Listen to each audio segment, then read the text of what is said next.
very good afternoon and welcome to Africa Today. I am Uduak Daniel. First, let's talk the headlines. And on the headlines, Senate's panel moves to probe 1.7 trillion naira service-wide votes. Still on the headlines, polls open in Kenya in fiercely contested election race. Also on the headlines, land reforms in Sierra Leone for empowerment. And on sport, Eimba, 23 other African clubs listed for CAF Super League Cup. And now the news in detail.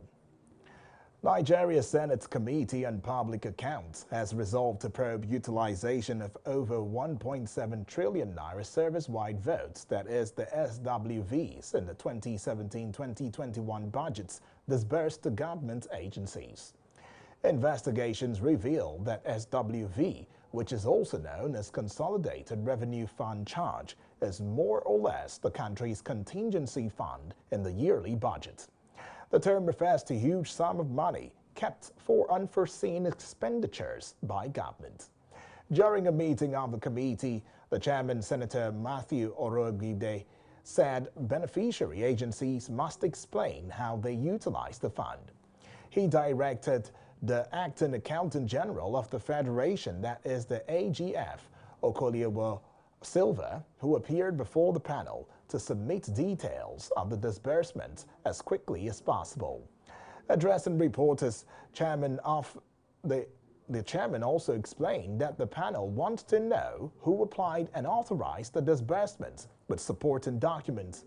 He submitted that for the first time the Senate is investigating the votes after previous failed attempts.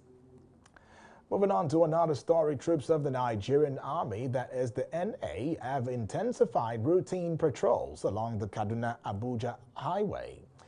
It is understood that bandits in recent times have kidnapped or killed road users for ransom, including bombing rail lines. The Kaduna State government, with support from the Nigerian Defense Headquarters in Abuja, the nation's capital, is intensifying efforts to ensure that the Kaduna-Abuja highway is safe for commuters. Samuel Aronwa, Commissioner, Internal Security and Home Affairs in Kaduna State, while fielding questions from newsmen on Monday, emphasized the need for constant patrol. As we're coming, the road is free and clear. We saw some security guys on the road. That's all I can say. I really didn't pay attention to them, but although there are few compared to when you're coming from Lokoja, Abuja. Also in the same line of story, a professional driver, Samuel Amo, who frequents the road, told reporters of the state of the road in terms of security in the past few weeks. Away from that story, Nigeria's Inspector General of Police, that is the IGP, Usman Baba, on Monday dismissed Police Constable PC Leyomo Okoye with force number 524503. According to official investigation, Okoye, attached to Ekori Divisional Headquarters, Cross Rivers Police Command, was dismissed for gross misconduct captured in a viral video on July 31, 2022, where he was flogging a man with a machete. His dismissal, according to a statement by the Force Public Relation Officer, that is CSP Olumuyiwa Adejobi, takes effect from Monday. The IGP reiterated his commitment to ethical regeneration, restoration of professional standard, and enhancement of the anti-corruption drive, with dedication to entrenching human rights-driven policing and policing within the country.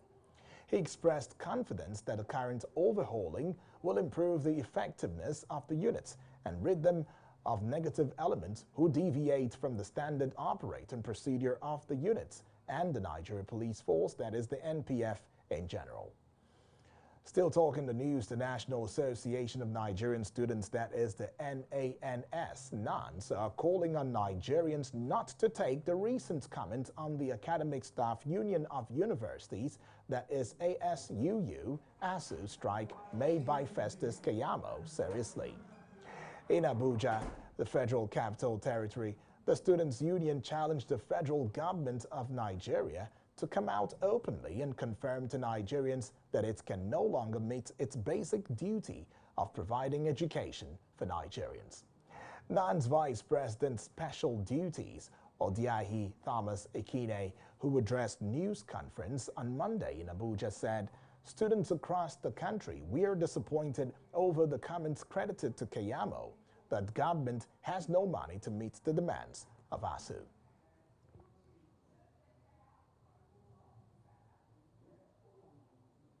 Maybe, I don't know why Festus Keyamo made that statement. Maybe the product he was trying to sell is, he found it difficult to and had to, opt for that option. But as it is, except the government comes out tomorrow to tell us that they are no longer capable, that they can no longer provide education, which is part of the basic amenities they should be providing. So we would not take the position of Festus Keyamo serious. Keyamo was said to have asked parents to beg ASUU to call off the strike because, according to him, government could not afford the 1.2 trillion naira demands of the union, as proposed by the Emeritus Professor Nimi Briggs Committee on Renegotiation of the 2009 FGN-ASUU agreement. Meanwhile, the students' body has disclosed that the current leadership of the association is in the process of transiting power to the next administration. President or anybody can just come and then decide to leave whenever he or she likes. It is no longer so. Constitutionally now, a NAS president cannot stay more than 13 months. 12 months officially, then if you 3 months grace period, it is a total of 15. So as it is now, we are expecting that at least the convention is certainly not going to exceed this August. When we return, news from other parts of West Africa. Don't go away.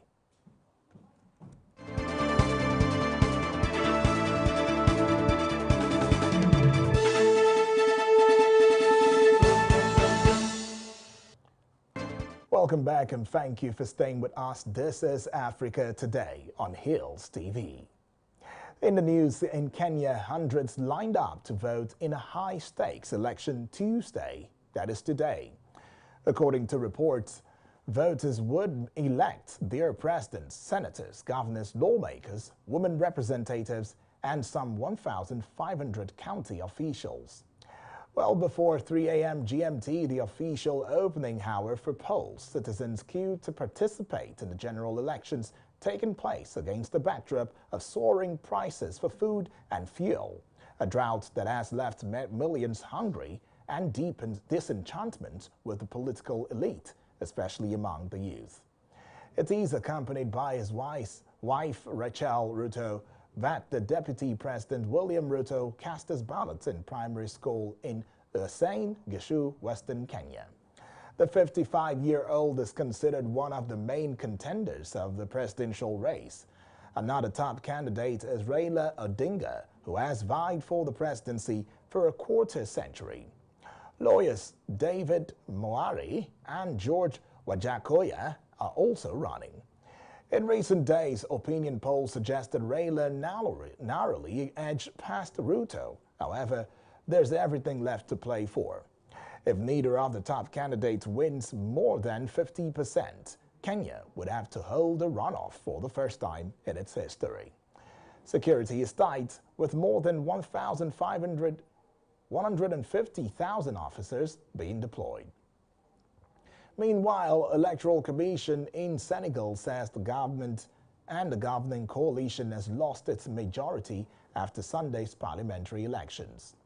It won 82 seats of the National Assembly's 165, two more than the main opposition alliance. The 3 remaining seats went to smaller groups who now hold the balance of power. Correspondents say the outcome reflects dissatisfaction with President Macky Sall, who has not ruled out running for a third term in office. The term limit is currently 2.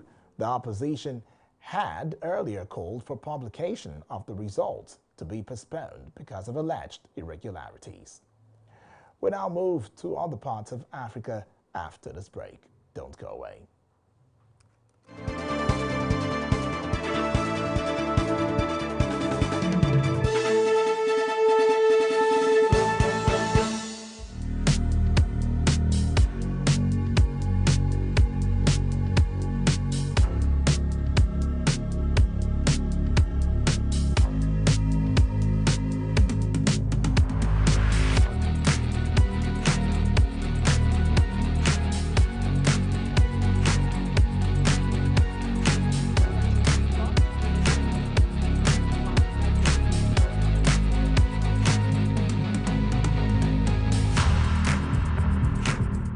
Quite a delight to have you back. Always a pleasure. Welcome back to Africa Today on Hills TV. Thousands of angry South African protesters hunted down miners without permits, stealing makeshift shafts and burning houses after the mass rape of 8 women last week west of Johannesburg. According to newsmen, members of the area armed with machetes, golf clubs and hammers, mobs of residents moved from one area to another on the fringes of the town of Kagiso, trying to smoke out miners operating illegally in informal shafts. Informal miners, commonly known as Zamas, largely undocumented foreigners, were believed likely behind the attack on July 28. Later in the evening, authorities said the situation had stabilized and 29 undocumented people had been arrested on charges of illegal immigration. Police said a murder and public violence investigation was open after the body of a man was found near the area. And now let's get on to Sierra Leone and have you know that the parliament out there in Sierra Leone had passed 2 laws to boost the rights of rural land owners and women. The Customary Land Rights Act and the Land Commission Act, both enacted on the same day, empower local landowners to negotiate the value of their land with investors and prevent from being leased out without their prior informed consent. According to newsmen, the Action for Large-Scale Land Acquisition Transparency, that is the ALLAT, reported that between 2009 and the end of 2012, foreign agribusiness investors had secured 50-year leases with possible extensions to 21.4% of Sierra Leone's total arable land. The lands minister, Turad Senesie, told newsmen that it is a win-win situation for both business and Sierra Leoneans, including rural landowners. One of the laws will also end the provision that bars descendants of freed slaves, locally known as Creoles, from owning land outside the capital, Freetown. The federal government budgeted about 874.83 billion naira for the Federal Ministry of Agriculture and Rural Development from 2016 to 2021. Whereas the imports of agricultural goods into Nigeria during the same period were estimated at 7.81 trillion naira. It was gathered that the highest imports of agricultural goods into the country during the period under review were recorded in 2021 as products valued at 2.74 trillion naira were imported last year. According to newsmen, data shown from 2016 to 2021 budgets for the ministry indicated that government budgeted about 874.83 billion naira for the ministry to drive the country's agricultural sector during the 6-year period. Its budget for capital projects in 2017 was 103.79 billion naira, while both the combined capital of 118.98 billion naira and recurrent 53.81 billion naira budgets for the ministry in 2018 was 172.79 billion naira. A total of 959.48 billion naira was spent on agro-commodities imports in 2019, with 233.3 billion naira spent in quarter 4. 239.9 billion naira in quarter 3, 249.95 billion naira in quarter 2, and 236.33 billion naira in quarter 1. The Senate, through its Standing Committee on Public Accounts, has begun to probe over 1.7 trillion service-wide votes allocated to federal agencies from 2017 to 2021 budgets.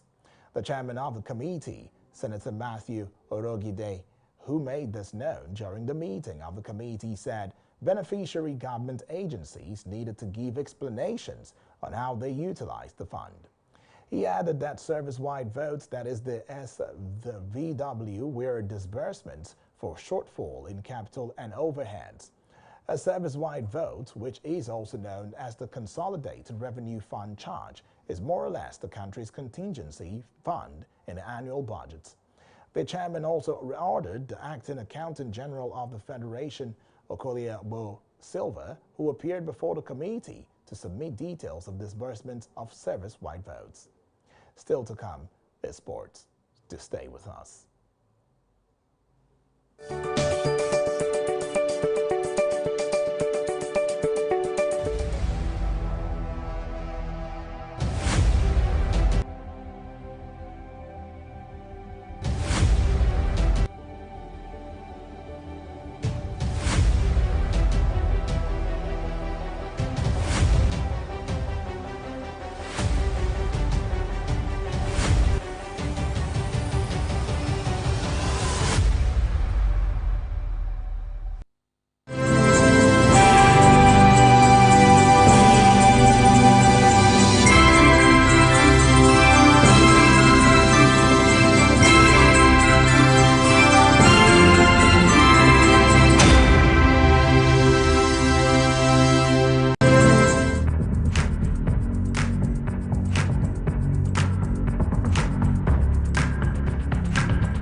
Good afternoon and welcome to Sports News on Africa Today. I am Ainan Lubem. Now to Sports News.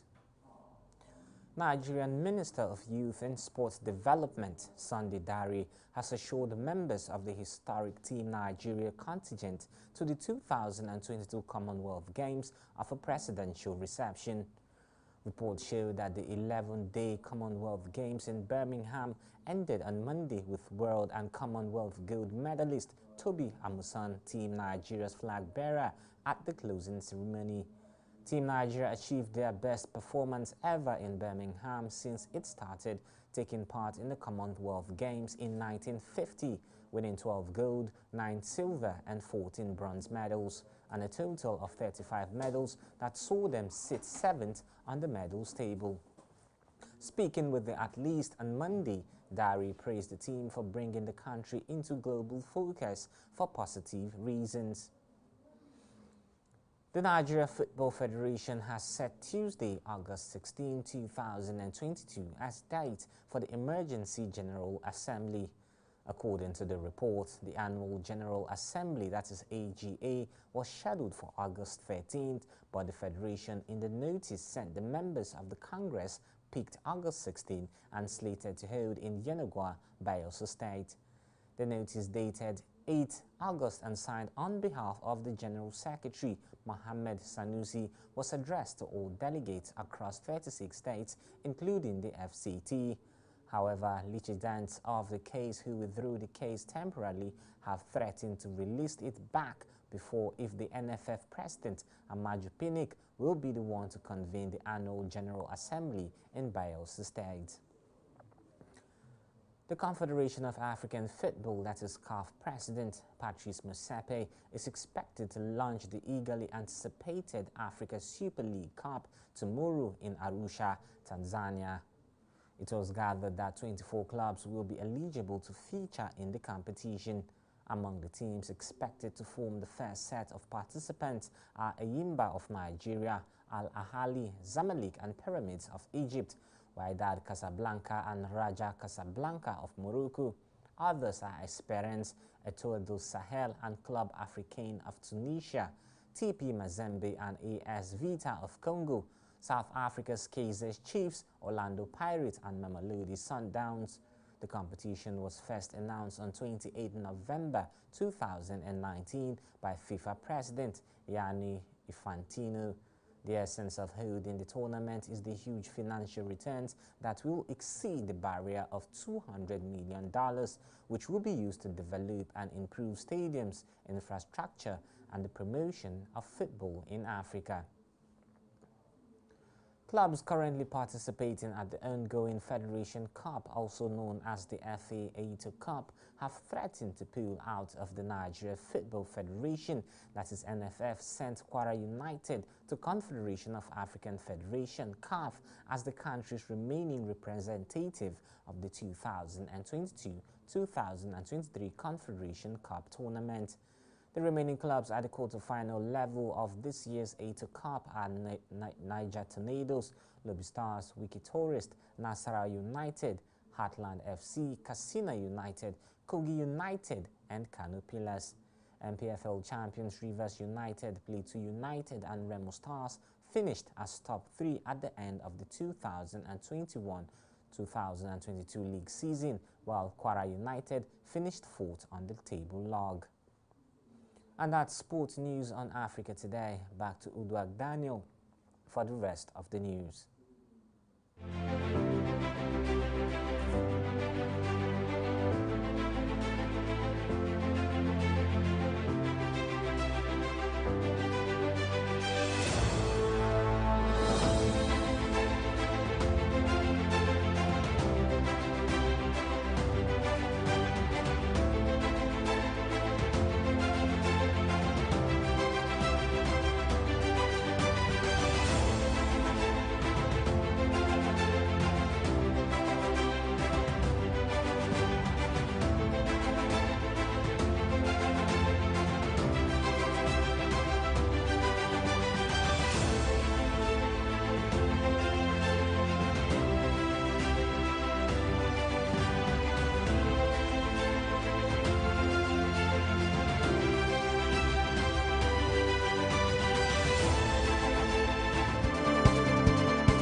Quite a long shot on sports with Ainan Lubem. Thank you so much.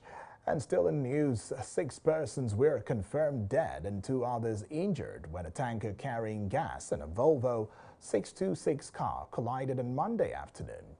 The accident, which occurred at the Olokuta area of Idiroko-Ota Road, was caused by wrongful overtaking, which led to the head-on collision. Superintendent Routes Commander and Public Education Officer Florence Okwe disclosed this on behalf of Sector Commander, Federal Road Safety Corps, that is the FRSC Ogun Sector Command, Umar Ahmed. Ahmed said the gas that keeps spilling out seriously was making rescue operations difficult. And that's Africa Today, but before we go, here are the headlines again. We told you that the Senate panel moves to probe 1.7 trillion naira service-wide votes. We also told you polls open in Kenya in fiercely contested election race. We brought to the fore the fact that land reforms in Sierra Leone for empowerment. And on sports, Enyimba, 23 other African clubs listed for CAF Super League Cup. Remember to visit us on Facebook at Hills TV, Instagram at Hills TV. Our YouTube channel is at Hills TV. I am Uduak Daniel. Thank you for watching.